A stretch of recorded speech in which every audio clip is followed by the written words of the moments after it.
কিভাবে করতেছেন তাহলে? মানে পা চিকিৎসা না আরো 10টা লাখ টাকা লাগে ভাইয়া, হাড্ডি গলায় রড ভরায় দিব, 10টা লাখ টাকা লাগে অপারেশনের লেগে।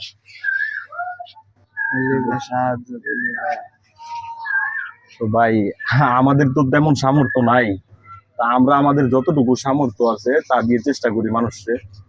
তো দর্শক, আপনারা দেখতেই পারছেন যে ভাইয়ের পায়ের কি অবস্থা, অ্যাক্সিডেন্ট করে খুব মর্মান্তিক একটা অবস্থা। একজন মানুষ তখনই একজনের কাছে হাত পাতে যখন তার আর কোনো দ্বিতীয় কোনো অপশন না থাকে। বুঝতে পারছেন? এই হলো অবস্থা ওনার।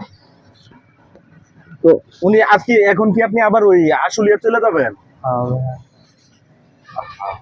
ওই দিনকে কি হয়েছে জানো, এই যে ক্লাবে 3টা লোক, একটা অতনি ছোট পিচ্ছি আর অতনি 2টা লোক আমারে ধইরা এবার বাইন্দা, 3টা লোকে মিললা আমারে কামড়া কুমড়া বেলেট মাইরা, তো মোবাইল টোবাইল নিয়া পয়সা ময়সা নিয়া সব নিয়া বাদে সারা রাত বাইন্দা থুয়ে দিছে।